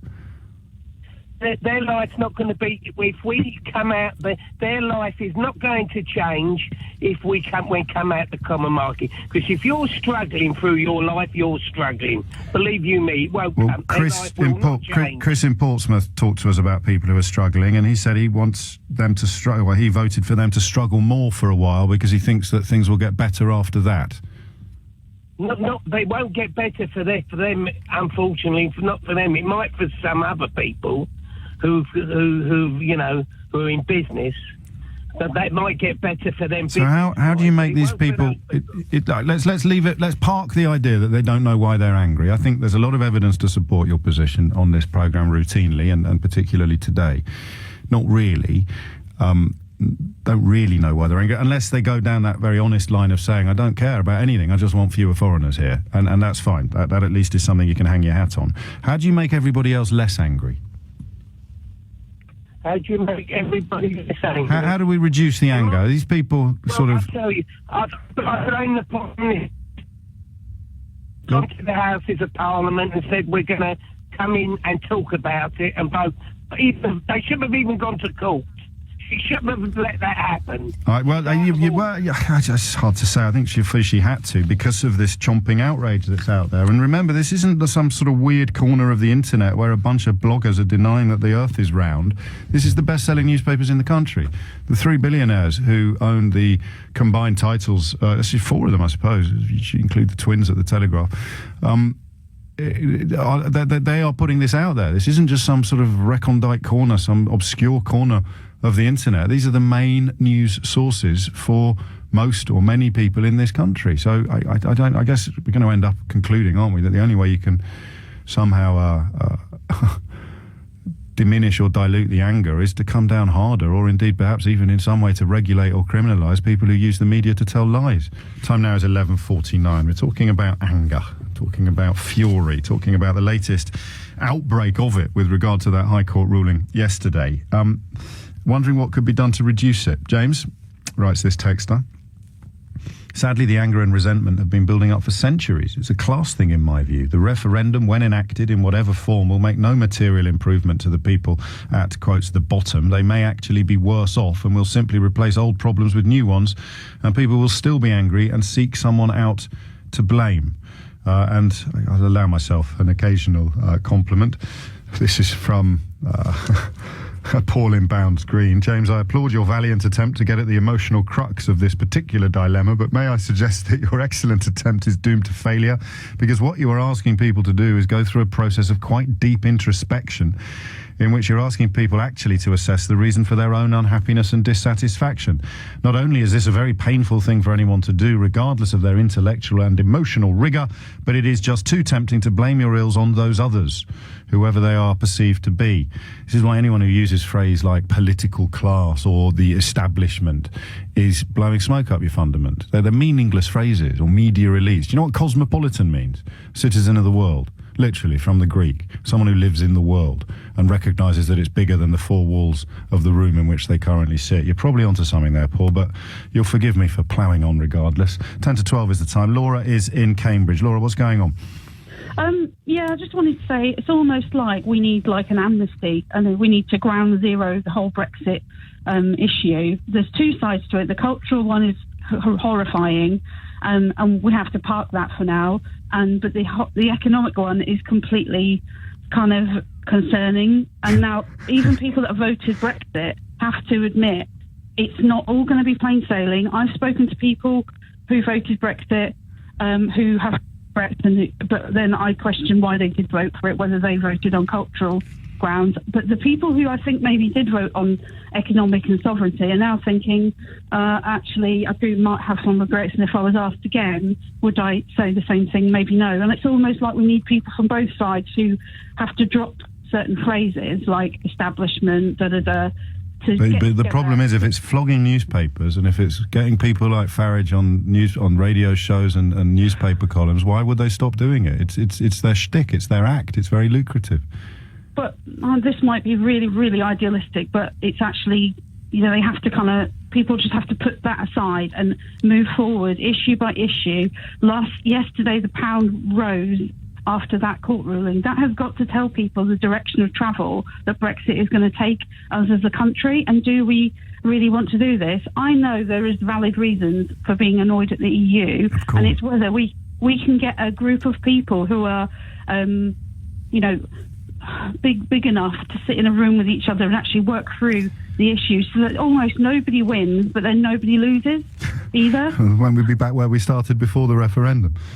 Probably, but we have to try. Do you think? I mean, the thing I find most interesting. I'm interested in who you've been talking to as well. Is people who think that their personal existence is going to be improved by leaving, that they're going to somehow be better off or happier, and I'm beginning to lose hope that that's true. That's why I can't go deep to. I had a total meltdown when it first happened, and I couldn't actually speak to some people. But I don't think anybody has actually left thinking I'm going to be better off. It's very deep reasons why people have voted, and not a lot of them are comfortable with actually talking about why they did. Lots of people's preface, I did vote Brexit, but it wasn't to do with immigration. I'm thinking, well, what was it to do with? And I haven't had any kind of conversation with people who can pinpoint, apart from people who go, it was sovereignty. But then they don't seem to understand. And then they cross about yesterday, which was a quite beautiful enactment of sovereignty, or protection of sovereignty by British judges enacting British law in a British court. So that's why I always ask people what they mean by the word sovereignty. It's totally ironic what happened yesterday, the fact they've been going on about sovereignty for months and months, and sometimes years, and then when it was revealed to them what it means, Here's they the don't thing. like it. Here's the thing, right? It ain't going to happen. You are right when you describe it as idealistic, and I'm right when I tell you why it won't happen. There's too much money involved, there's too much power involved, and there's too much ego involved. The newspaper editors and the politicians, the crusty politicians who've pushed this and pushed this and pushed this, and now you first have started off getting angry with unemployed migrants who are simultaneously claiming benefits while stealing our jobs and living in houses with 74 children that were like mini versions of Windsor Castle, and then we moved on from that to the people who actually, all right, well, they have got a job and they do actually pay tax and they do work here, but they might be in front of me the queue at the hospital, or they might be in front of my kid in the queue for a school, so I hate them as well and I want them out. And then you move on from that, you move into Brussels and there's so many careers have been built upon peddling this bile and this hatred and this anger and this fury that they're not going to be able to row back. So today, what began with mythical unemployed benefits claiming immigrants has transmuted into High Court judges. They're now the enemy. They're now the reason why everything's so rubbish. After High Court judges, who's next? Good question, but you then have to default to the position that the judiciary is part of our sovereignty, and they are right. The court were 100% right, and if people can't accept that, then it really does leave us in a place where it's quite a scary place. Well, if you can persuade people that non-existent benefit-claiming immigrants are responsible for the size of your pay packet, you're going to find it incredibly easy to convince them that these High Court judges are somehow enemies of the people. Why it's so alarming that there is the two sides. It's almost like a civil war in this country, with people who voted Brexit and people who didn't. And there has to be a point, or maybe not a point ideally where everyone can, but we can't go on like this, because I find it quite. And then with every economic warning sign that comes, I feel more uncomfortable. And people are going to be waking up to the fact that actually out of the EU it's not, you're going to have different economic woes and worries as you had when you were in the EU, and it's just a question of kind of choice. But like you said, you are right about the bigger picture. And if we come out, and as we must, we come out under some terms that have thankfully been determined by Parliament, and people's lives don't improve, or God forbid they get worse, then what happens? Is that what the anger will go? Well, we're actually worse off than we were before, but we're not angry anymore because it was the anger that made us do the thing that's made us worse off. It's not going to go away, is it? Laura, thank you. Aaron is in Cardigan Bay, lovely part of the world. Aaron, what would you like to say? Hello, I was in Cardigan Bay last time I called you. I'm now in St Albans. Oh, I can't talk to you. Sorry, I needed a seaside caller next. I've got quotas. Go on, Aaron. I can put some sound effects for it. That's surreal enough already today. I think this year has been a strange year for me, and this relates, I hope, to the anger question. Yeah. I started to realise this year that the world stopped making sense. I started noticing it this year. I started, and originally I thought it was because David Bowie died. And then later on I realised, no, that's just silly. So what I started to realise is my ability to empathise with the rest of the world deeply and understand it seems to be dropping off a cliff. And thinking about this a lot this year, I realised it's because we are more and more isolated in these large but very, very carefully filtered bubbles in which we only interact with people who are like us, who believe what we believe, who think the way we think. And we get this false sense that that is a universal norm. These are echo chambers that you describe, aren't they? Absolutely. And what happens when you lose the ability to empathize with someone who isn't like you is anger. When you lose the ability to empathize, you become angry because what you're seeing is something you cannot, you can't turn it around in your head and get it and go, I see your point of view. I know what it would be like to flee Aleppo because my house has been blown up and my parents are dead. And I can imagine what that's like, but you can't imagine what that's like because the stuff in your echo chamber is telling you that these are parasites and potential rapists who want to come to Britain and steal your children. Exactly. So what you're left with is this psychic pain, this mental pain that the world is somehow, okay, if it isn't something I can empathize with, this isn't reality, this is not truth, I'm being lied to, I'm being manipulated. And no one's looking after me, and no one's looking after my interests. It's all about women and refugees and brown people and black people. Who's looking after me? Yeah, exactly. So we get this inability to empathize. When you can't empathize, what you're left with is anger. And disconnection from people. I feel like this year has been a tipping point for me, probably a tipping point due to partly because these echo chambers, as we say, they're getting better and bigger and more beautifully filtered every year. And partly, I think, because this year has been particularly traumatic in a lot of ways. We're going to hit the news. I just want to tell you that this man is an undercover poet, James. Get him on again, says Kane from Chigwell. And another one saying, I have never agreed with a caller to a radio programme as much as I agree with this one, Aaron, who wasn't in Cardigan Bay. More of that quality after this, where our lonely journey continues, our journey into the dark heart of Britain and the anger. And today, 2 hours in, we've managed, I hope you'll agree, give people plenty of space, plenty of room to explore their own anger, or to, I guess, speculate about the sources of other people's. But here we go. We leave the EU, things get better or they don't get better. Do we all start loving each other? Do we all start being friendly? Do we all start liking politicians and judges and people who are from a different background from us? Is that what's going to happen? Because if you think that's going to happen, I will buy what you're selling. I absolutely will. If you don't think that's going to happen, where will the anger go next? Alex is in Gravesend. Alex, what made you pick up the phone? Well, I think, to be honest with you, James, is the fact that all the Brexiteers actually voted following the massive lies that the likes of Nigel Farage and his companions actually portrayed Brexit to be. I mean, I'm foreign, I'm Italian, and I didn't vote on this occasion, but I can tell you that a lot of these people that are very angry not only because of the fact that it's being challenged correctly so in Parliament, but also because they can't really get over the fact that their leaders who told them all the lies to vote for Brexit have now disappeared from the face of earth, like Nigel Farage. Well, I don't think they are, to be honest with you. I speak to more. I think the brilliant caller Aaron in the last hour actually explain why I work here, why I continue to love working here, because it's the opposite of an echo chamber. So why don't you go and work at the Guardian or the BBC or the New Statesman or somewhere like that? Well, the answer is because I want to speak to the people who are furious, and I want to do it as often as I can, and I do, and I'm very lucky. And they're not cross with the leaders of the Out campaign, Alex. They're simply not. They're just cross with people like you who point out that the leaders of the Out campaign told a lot of lies. That's where the anger is, I'm afraid. I hope I'm not breaking this to you for the first time. No, absolutely. I mean, I'm not angry. I'm actually quite happy with the verdict that was. But the people you describe as being angry with their leaders for telling them that what you describe as lies, what I also describe as lies, they're not angry with their leaders. I don't know who they're angry with. They're angry with non-existent immigrants who claim benefits while stealing jobs. They're angry with the media elites who don't understand that all Muslims are actually rapists. They're angry with, I don't know, but they're definitely not angry with the people that are feeding them this stuff. They still love them.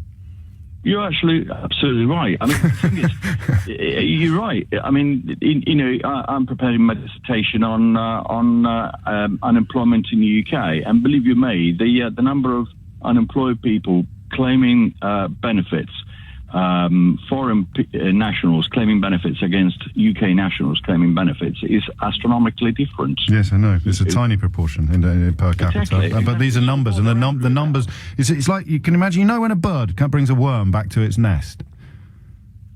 Stay with me on this one, Alex. Don't leave. Don't abandon me on this. And you've got all those mouths. All those little baby birds have got their mouths open. Yeah. If you imagine, let's say 50% of the British public as being like that, and the bird turns up with facts. They don't want facts. The mouths are they're mooring, they're keening, they're wailing. Give me more! Wow, wow! Feed me! They don't want to be fed with your statistics about the reality of how many people who were born elsewhere or came here from a European Union country actually claim an unemployment benefit or don't work. They don't want to be given numbers about how much tax is actually paid by people who weren't born here. They don't want any of that. But their mouths are still wide open, and you know, your man's going to fly in and start dropping little poisonous worms into their mouth, and they're going to lap it up. Well, absolutely. And what are they going to do about it? How are they going to get out of this rut? I don't know. And when you turn to the best-selling newspapers in the country, and they're going, yeah, poisonous worms are great. Poisonous, here's more. Have more. Eat it. Down with judges. Judges are awful. Down with pop singers like Lily Allen. How dare she? Down with Gary Lineker. Silence him. Burn her. Where does it go next? And why won't any of these people who edit these papers talk to us? Why won't they tell us why they're doing what they're doing? Why won't they explain their own understanding of British constitutional law and why High Court judges are not as good lawyers as the editor of The Sun? I'd love to know why the editor of The Sun thinks he has a better understanding of law than the most senior judge in England. But they won't tell you. They'll send out the odd columnist to flog you a soundbite or to appear on Question Time and bang a tub about why everybody actually prefers to live alongside people who are just like them. They'll do, but they'll never do it themselves. There's a chair here, editor of The Sun, editor of The Mail, anytime you want. Seriously, you can interrupt Mystery Hour. Come in, talk to us, tell us why you think you're better at law than the most senior judges in the land. Because your readers deserve to hear what your qualifications are. Your readers deserve to know what it is that empowers you to tell the High Court of this country, and indeed our sovereign parliament, that you know better.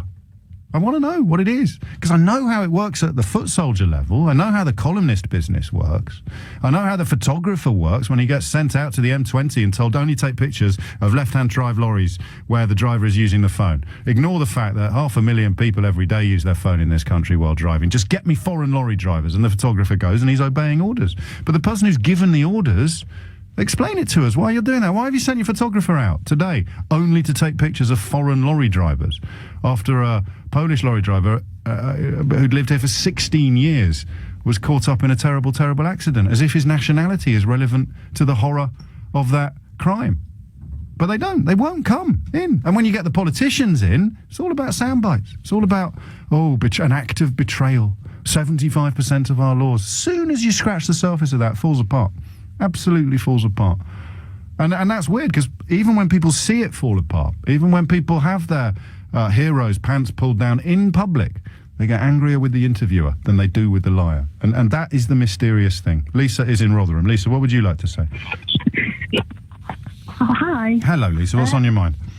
Hiya. Right, you said, what can we do to help each other calm down? Yeah? No, people who are angry about yesterday's result for reasons that don't really brook any intellectual understanding, how can you help them be less emotionally furious? Okay, so I think they might be angry with yesterday's result because they're thinking that it's going to mean Brexit isn't going to happen. To me, Brexit is going to happen, and a lot of MPs, people talking on various talk shows, have all sort of said, we're still going to trigger Article 50. We just want to have a discussion about it. Yes. So, to calm people down... We need you. We need more of you, Lisa. We need you. Well, no, just need to keep telling people Brexit's going to happen. And to me, it's that simple. Brexit is going to happen. It might just take a bit longer because Parliament wants to discuss it, which is sensible. So what's the upset? I'm talking about the anger. Well, because the only way I think the only way you can make that work is if you also ban people who don't want it to happen from explaining why.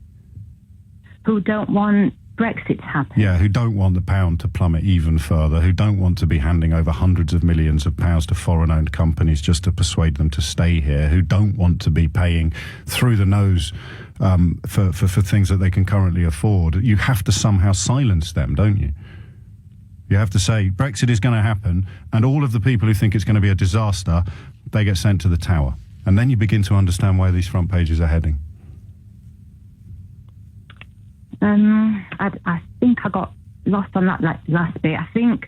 If you keep telling people Brexit is going to happen, it's only going to stop them being angry if you don't let all the people telling them that it's going to hit them in the pocket, it's going to hit them at work, they could lose their job, they could lose their house, they could lose this, they could lose that. Possibilities, not predictions.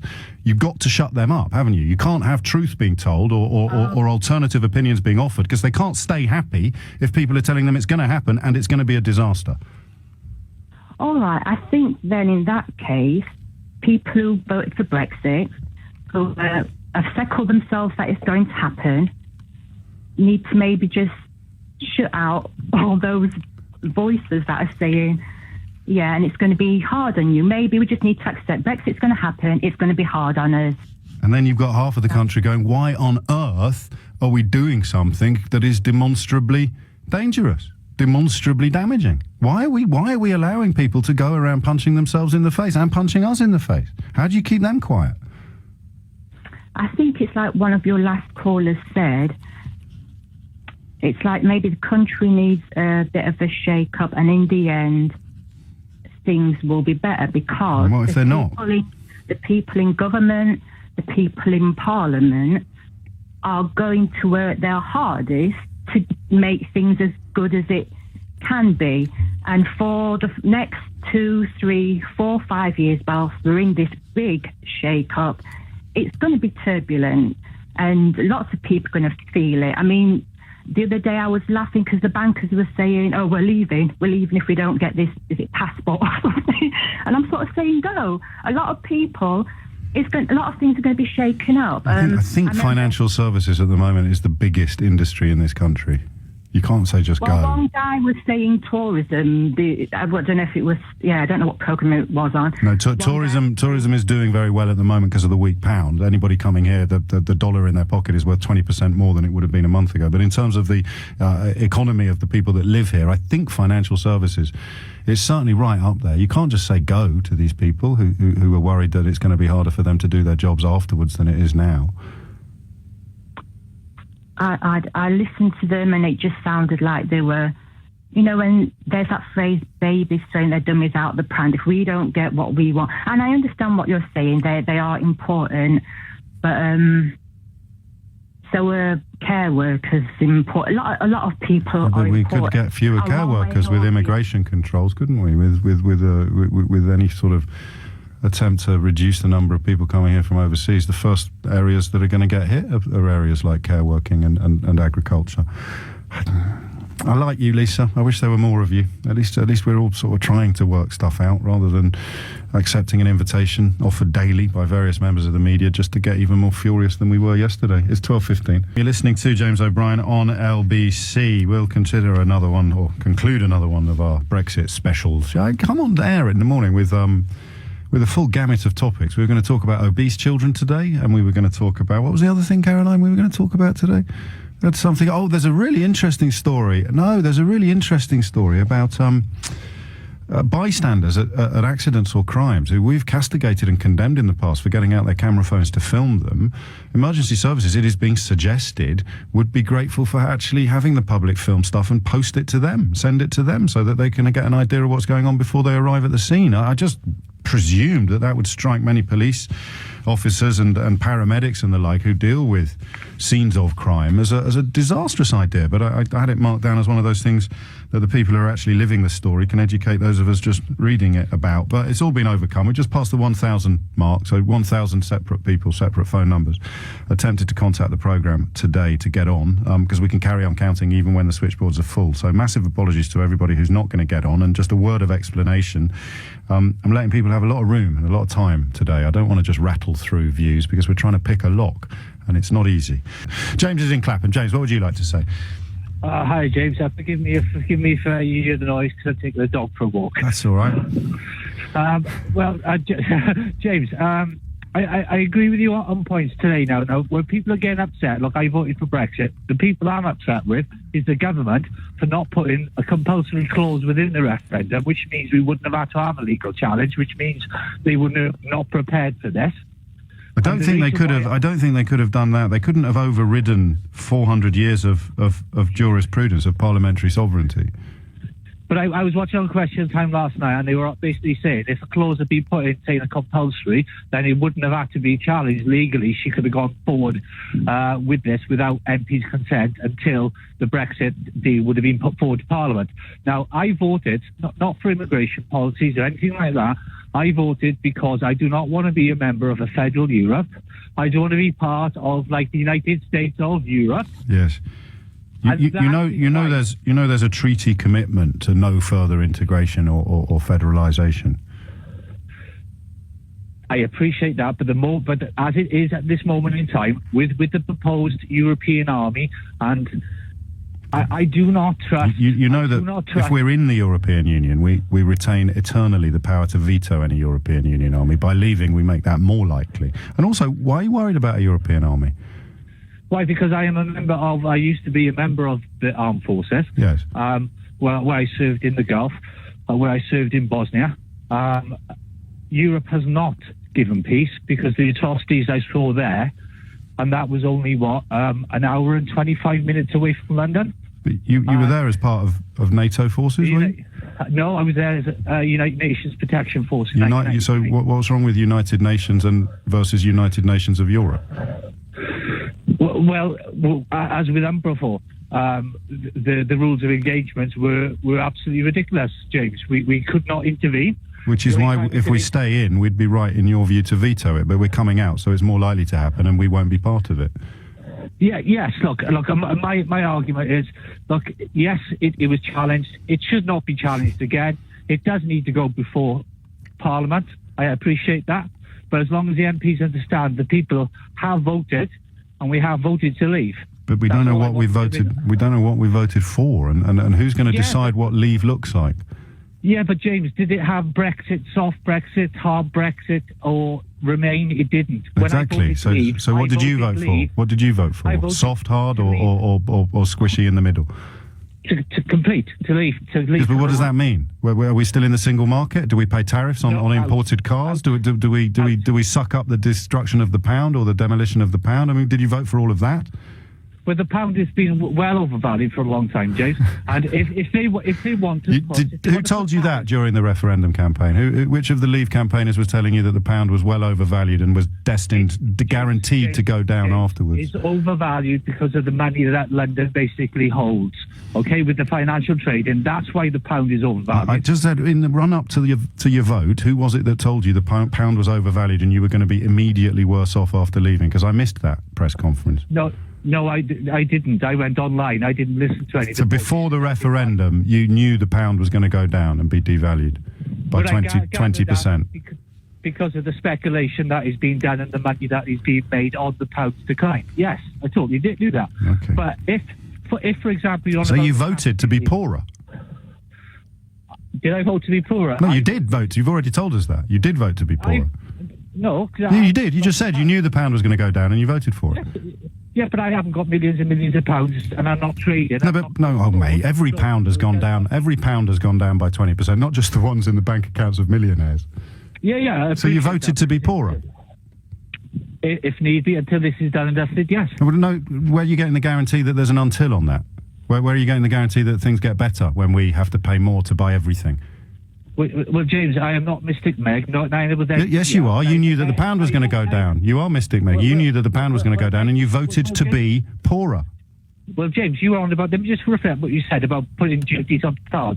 So the Germans are going to accept us putting duties onto their cars, and we are the biggest importers of their... Yes, ask the German car industry. Ask the German government what's going to happen. But as you say, you're not Mystic Meg, and I'm certainly not either. I hope the tariff thing is resolved prettily, but I was happy with how it was before. You're the one that wants to change it, and you're the one that voted to be poorer. Why is that weird, to just admit that out loud? I voted to be poorer. People have not. I didn't. People You did. You knew the pound was going to go down, and you voted for it. So you voted to be poorer, James. I've made millions out of speculating of the pound falling. Okay? You knew that was going to happen, and you voted to be. If it was the other way around this conversation, I probably wouldn't be able to admit it either. I'd be too embarrassed. But you voted to be poorer, or you were fibbing to me when you told me that you understood the economic implications of the vote itself. And the reason why the currencies are plummeting is not, I'm afraid, due to currency speculation. The reason why currencies are plummeting are because the international community does not think Britain will be as powerful in the marketplace post-Brexit as it is today, let alone 6 months ago. James O'Brien on LBC. Call 0345 6060 973. 12:33. Remember the 5th of November, tomorrow. So I've invited the author of a brilliant new book, which unfolds in the shadow of the gunpowder plot, to join us shortly after 1:45 this morning. So I'm sort of weekend reading, and my latest literary recommendation. So that gives us 10 or so more minutes to continue to explore this vexed issue of why people can't tell us why they're angry. That's where we've ended up after 2.5 hours. It started off, why are you angry? But people don't really know why they're angry. Why are you angry about British laws being enacted by British judges in a British court to protect the parliamentary sovereignty of the British Parliament yesterday? Oh, well, hang on a minute. Why am I angry about that? I do not know. And the pound has just hit a 1-month high as a direct result of the fact that forcing through a hard Brexit now looks less easy for Theresa May. So the world's markets, the last caller who voted to be poorer, deliberately, with his eyes wide open, James in Clapham, who voted to be poorer, who thinks that the pound's fluctuations are all to do with sort of sharks and spivs doing currency speculations. Think of it like a judgment on our fitness to do business. That's what the currency tells you, in a way. No, it's not the only way, and there are arguments that it's been overvalued, but ask yourself why it's just hit a 1-month high, and you will know that the answer very simply is because the softer the Brexit, the better the business community will respond. Paul's in Stoke-on-Trent. Hello, Paul. What's on your mind? Oh, hi, James. I'm ringing up about this anger issue. And basically what it is, I voted to remain. But from the minute the campaigning started, I had to delete people off Facebook because they were so rude. And I've seen, because I know that Nigel Farage goes on, he's got his country back. Well, I really feel like I've lost my country. And I felt angry every day that I can see the pound dropping. I can see people will get poorer. And I'm just told by people, oh, everything's fine and it's all good. And I'm angry and I'm scared, but I'm just told to shut up. It's our country. We're going to be great. But I believe we're not going to be. And I've got 4 children and a family. And every day I go to work and I have to come home. And I'm thinking, what have we done? And I've got no control. And so I feel angry. And I don't know where to put this anger. I don't know, because there's no politician who is speaking up for you at the moment. I mean, you might find some friends in the media, but you won't find, I don't think, proper political representation for your position. Nobody, nobody, and it's scary. It is awful. Sometimes I've only got my brother that we were big anti, must remain, and now it's just awful. And I look around and people are saying stuff like I grew up in London, and I remember the days when people were so racist and people worked so hard against it. And I've always been, little racist starts is where people. It just grows and then it becomes violence and people die. And now people are doing this again. They're just saying whatever they want. And I hate it, James. I hate it. And I want there to be something for people like me to say, I want this to stop. I want us to be sensible again, and it's hard enough to support your family. Don't do this, guys. Don't make the pound drop. Don't make everything go up by 20 to 40%. Don't do it. But nobody wants to know. Well, they do, and I promise you they do. And even if it turns out to just be me and you, I'll carry on banging the drum until they drag me out of here kicking and screaming, because I don't speak for you, actually. You speak for yourself. I speak for people who are going to be worse off, but somehow still swallow the snake oil. That's who I speak for. That's why I work here, because there's probably more people of that category, of that characterisation, listening to this radio station than any other, certainly than anywhere else where I work. But what might that look like? If you're being charitable, the people you know, the friends, either former or still sort of hanging in there that you've got on Facebook, the people who are posting these really astonishingly racist messages and unapologetically doing it, what might make them less cross and less angry? Yeah, I don't know, because a lot of these people I've known for years. Yeah. And I always thought they were decent people, and it seems to me that something's been released.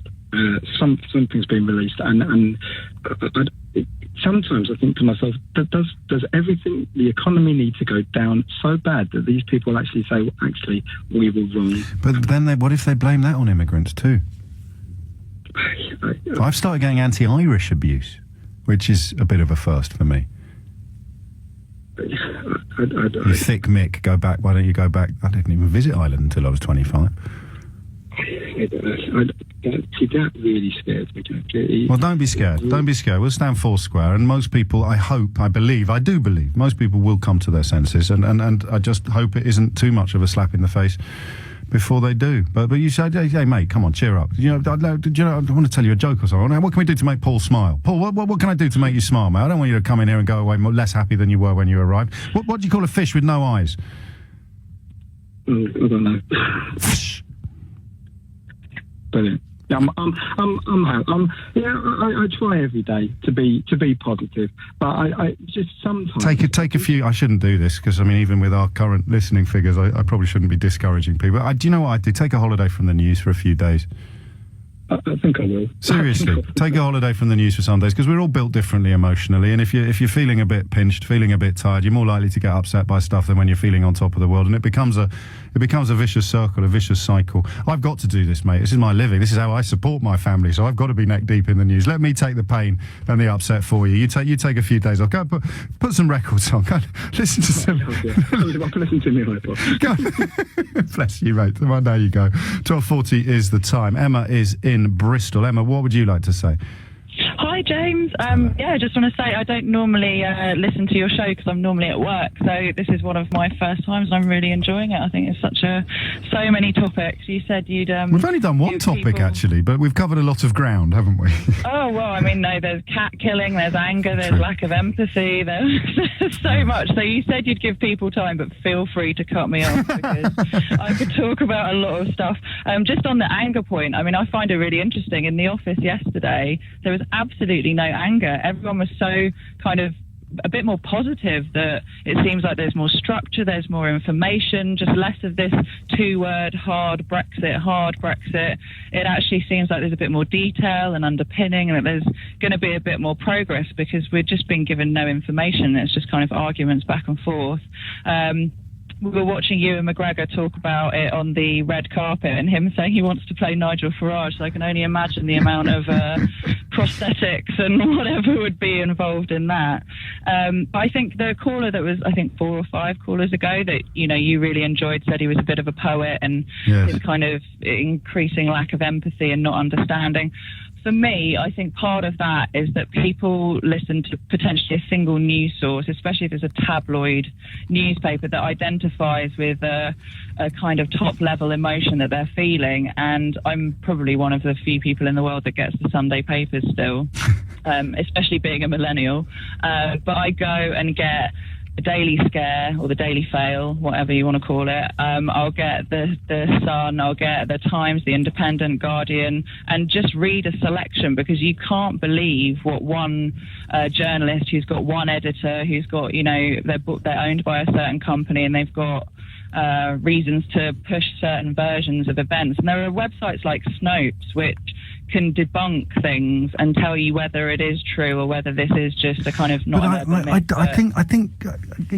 I hear exactly what you're saying, but I always use this analogy. If you're new to the programme, you won't have heard it before, so I can give it another outing. Is it when my little girls are frightened of something, if they think there's a monster under their bed or something like that, I get the torch, or I make a big song and dance about it, and I show them that there's nothing under the bed, and they are grateful to me, and they love their dad. The people you're describing, and when you use Snopes disprove the latest ludicrous meme about how many people are simultaneously stealing our jobs while seducing our women and yet simultaneously claiming unemployment. Well, you show people that there is no monster under their bed. This is simply not true. The economic impact that, for example, EU nationals claiming unemployment benefits have upon our economy is completely negligible. Yeah. They don't then fall happily to sleep after giving you a cuddle and telling you you're wonderful. They don't respond to being shown that what they believe is patently and demonstrably untrue with gratitude and relief. They respond with doubling down on the deceit and anger at you for, and the words they will use, sneering at them or patronising them or condescending them or bullying them or whatever it might be, because telling the truth has become an offence for these people. Yeah, absolutely. I mean, I think also people just look at these things from a current day perspective and forget the history of kind of our responsibility. We have instigated and caused a lot of war and conflict in our historical times. You know, we have done some bad things and had colonies and all that kind of stuff. And we do have a duty of care for historical reasons, to give people homes and to provide these things. And it's the government's responsibility to work that out, but it's not our responsibility to judge these people. It's not within our, we're not allowed to judge these people. We have responsibility to give love and care to people who are having their houses bombed and doing all these things. And how selfish of us to think, well, I don't want you to be, living on my road or doing this, but you actually don't care that their children are in danger. They get you would care if you didn't have the other voice in your ear, like the little red devil on your other shoulder, telling you that they're all sex offenders and they're all this and they're all thieves and they're all that and they're all the other, and that, of course, is always going to be a more seductive voice for a lot of people than the one with the halo on the other shoulder telling them to try to be excellent to each other. And there you go, Emma, we brought Bill and Ted into it just in the nick of time. It's 12:45. My apologies to everybody waiting. As I said, we've taken well over 1,000 calls into the studio, but I still leave Mark and Karan and Felix and Robert and Marcus and Andrew and Kate and others. I still leave them, unfortunately, unable to contribute today. We'll probably do something similar next week.